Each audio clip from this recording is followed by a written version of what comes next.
Welcome to Finding Forgiveness, a family fairy tale podcast.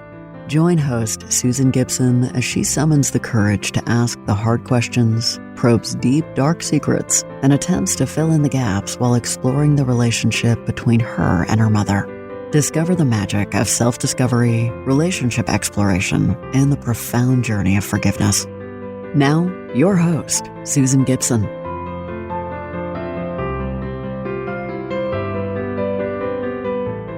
Have you ever looked back through your family tree, through your ancestors, and reflected on their influence in your life? Mine take the form of the feminine. From me to my mother, my grandmothers, and my great-grandmothers, this is the thread of the feminine that gives me strength, gives me courage, gives me grace. My connection with the feminine after my descent, my plunge into the depths, started with a dream of me floating peacefully in a lake in northern Maine, where I grew up. What's curious about this image is I've never floated peacefully in a lake before. I've floated in a lake, but not peacefully. I love being near the water. I love being on the water. I'm not so keen to be in the water. And a lake in northern Maine was the scene of a childhood trauma where I almost drowned. As a small child. I was saved by Mrs. Robinson, a neighbor who lived across the street from where I resided as a small child. She took care of me after school and during the summer, along with her own 5 children. Her youngest son, Sean, he was a year older than me, and he was my best friend in those early days.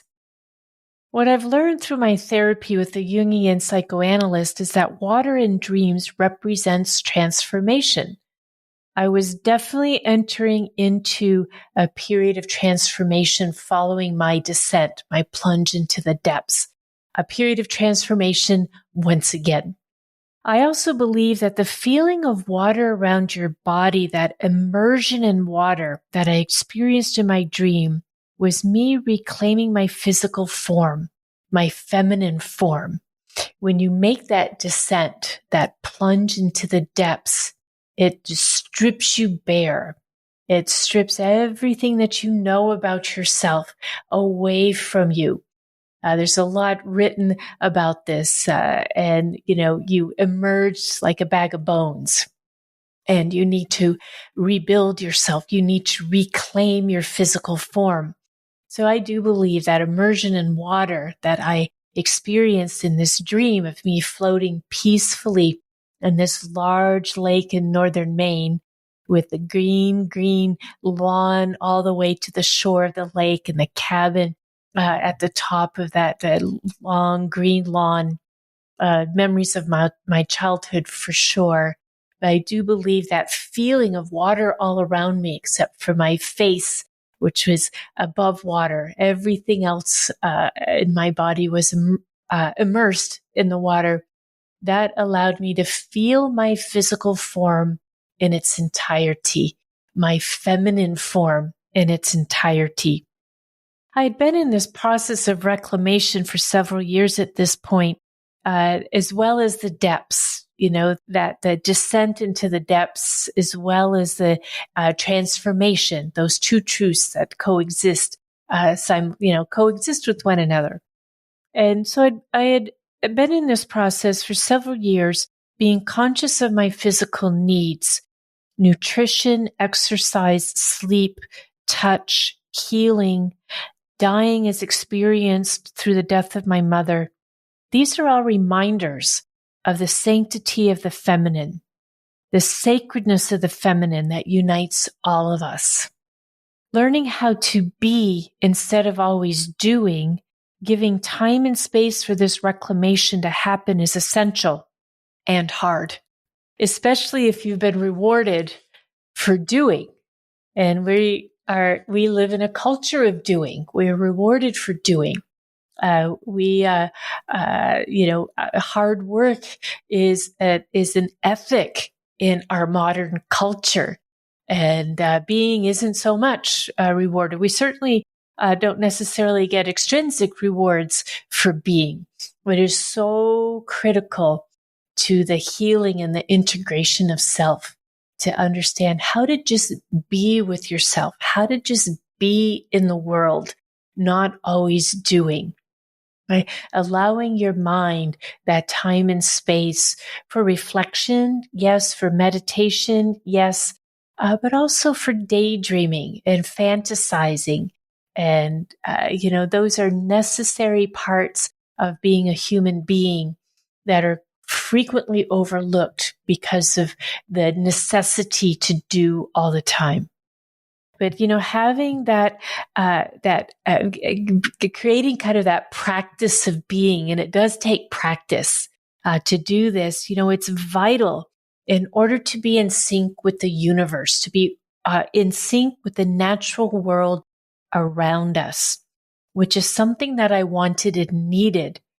I didn't realize how much I wanted and needed it until I had the chance to stop doing so much all the time. I didn't realize this is something that I wanted and needed until I could be discerning in my relationships, making intentional decisions about who I wanted and needed to spend time with. I didn't realize this is something I wanted and needed until I could reduce my distractions, dampening the noise around me, allowing me to hear what the universe was saying to me. To quote Maureen Murdoch in her book, The Heroine's Journey, Women's Quest for Wholeness, she says, the modern day heroine has to confront her fear about reclaiming her feminine nature, her personal power, her ability to feel, heal, create, change social structures, and shape her future. She brings us wisdom about the interconnectedness of all species. She teaches us how to live together in this global vessel and helps us to reclaim the feminine in our lives. We yearn for her.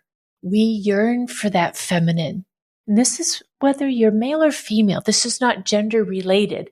This is that feminine that's inside each and every one of us, regardless of how we identify in the world. We have the feminine as well as the masculine inside each and every one of us. So here's an homage to the women in my family fairy tale who have given me their wisdom over the years. My great-grandmother, Mama, my father's mother's mother, my great-grandmother, Mama, was a woman of the earth. She had a quick smile and a gracious manner, living with her husband as sharecroppers in rural Mississippi. She lived in sync with the natural world around her. I only met her a couple of times as a young girl. She made an incredible impression on me, and I have some beautiful photographs of our time together. I cherish those memories of her. She was wise and all-knowing. She was Mother Earth. And that was I'd say my first recollection, if you will, of that embodiment of Mother Earth. And she embodies it so beautifully, so beautifully. She's an amazing, amazing woman, an incredible influence in my life and part of my family tree. My great-grandmother, Maud, my mother's father's mother, my great-grandmother, Maud, my great-grammy. She lived with my mother, her brothers and sister, and mother and father while my mother was growing up. My great-grammy, Maud, continued to live with my grandmother until her own death when I was in high school. I have a beautiful picture of great-grammy. She's sitting peacefully in our home, legs covered with an afghan that she knit, with my cat Rastus curled up in her lap. She suffered many trials and tribulations in her life, but she always had a smile and a warm embrace.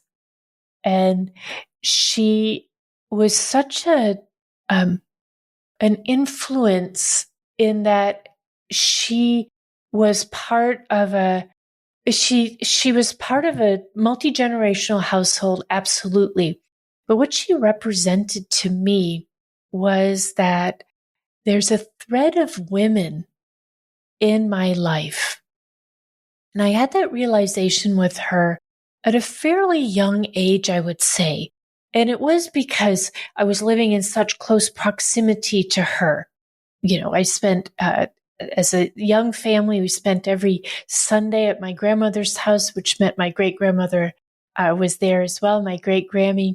And the stories that have been shared with me over the years about my great-grammy and her ability to create an environment where her family could thrive. That's a theme throughout the women in my family, kind of against enormous odds in some cases. That ability to create a thriving environment for family and community is absolutely there. And my great-grandmother Maud embodied that. She's a lovely, lovely human being and woman. Both of my great-grandmothers were pioneers, living in harsh realities of life in rural America from the late 19th century onwards, one in Mississippi and one in Maine. My grandmother Pearl, my father's mother Pearl, my Grammy, she was a force to be reckoned with, raising 4 children with a husband and father-in-law in the house who were alcoholics. She did what was necessary for the family to thrive. An excellent tailor, she sewed clothes and made quilts for others as well as the family, earning and contributing to the household beyond her daily work of taking care of everyone's needs. I have a photo of her hosting a quilting bee with the women in her community, looking beautiful and full of grace. It's like she could just step out of that black and white photograph. I could hear her telling stories and laughing and gossiping with those other women in the community. She had a quick wit and an awesome sense of humor. As my dad ages, I see more and more of her in him every time I see him. And that's beautiful to witness that she lives on. She lives on in all of us in the family. And I cherish those memories of her and that connectedness I still feel to her to this day, even though she passed away many, many years ago now. My grandmother Mary, my mother's mother Mary, my Grammy, a huge influence in my life.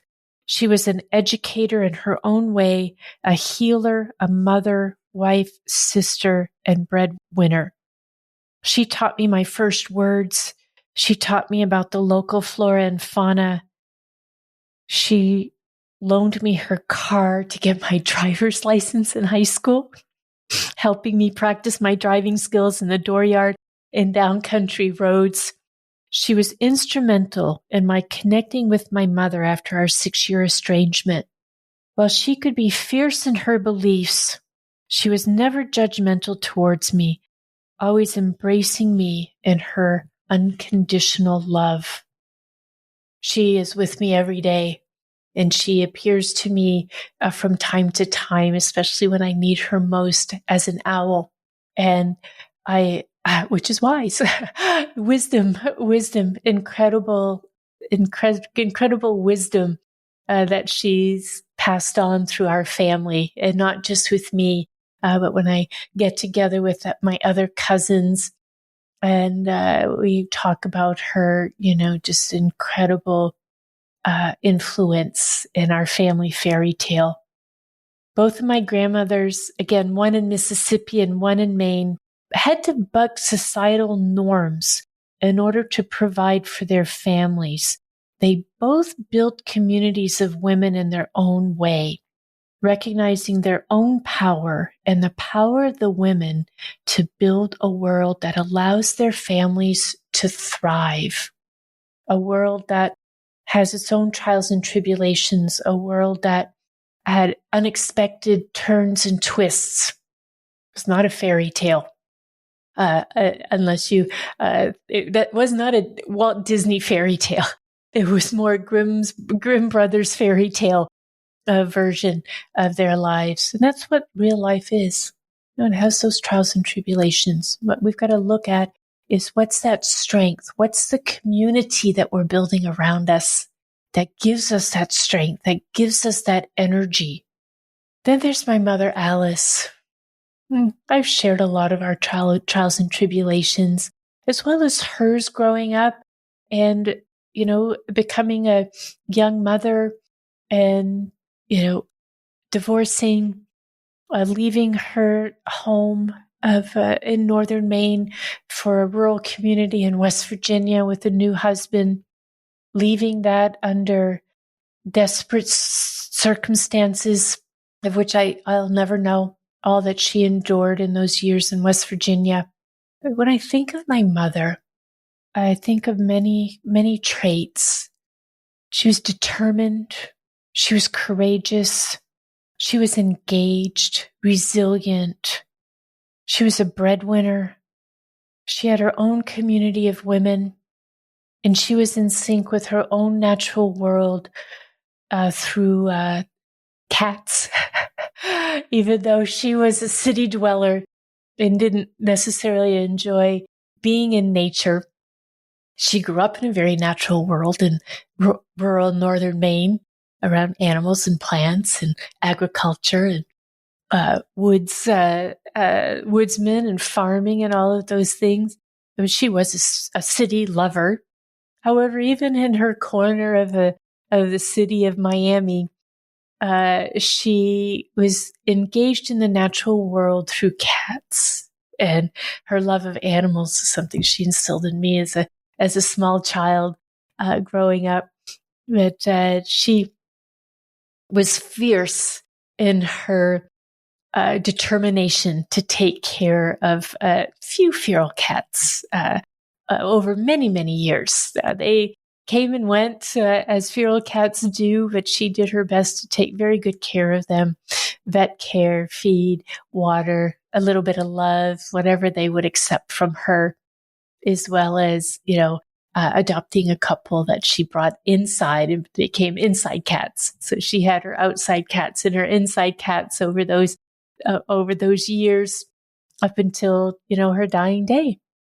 And that being in sync with the natural world is an important aspect of the feminine.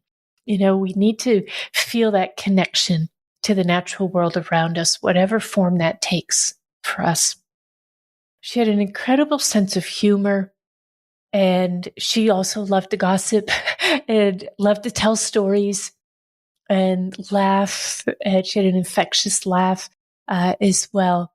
And she had a way to draw people in as if they were old friends, even if it was the first time she ever met somebody.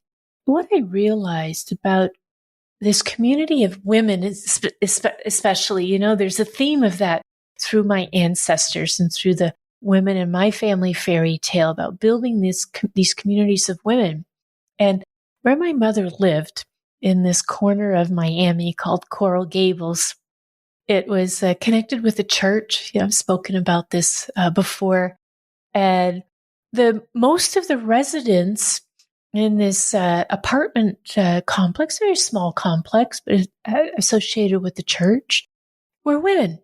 And it's the women who lived there the longest over all those years. Yeah, men were there as well, and some were husbands, some were sons, some just became old men and lived there, but a predominantly feminine community.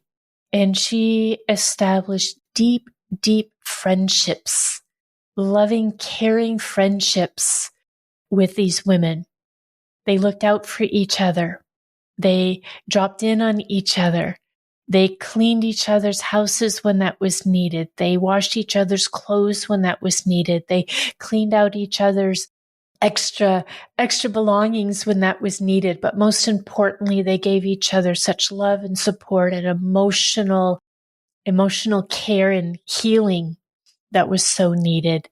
And I really appreciate that. I had asked my mother one time when I was going through the act of forgiveness with her and wanted to kind of demonstrate my commitment to our new relationship that I was forming. And I invited her to come and live with us, me and my life partner. I knew she would say no. However, it was important to me for her to let her know my level of commitment to her.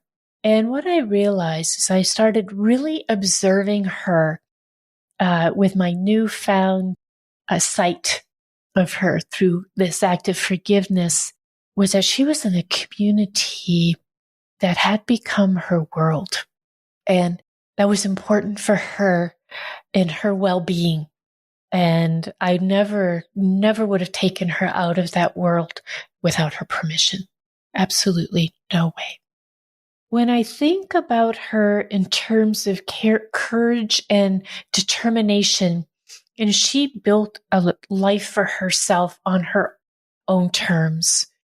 They were not according to the norms of society, though she had tried to live within the norms of society. That was not the world for her. And I have deep respect for her in that determination and courage.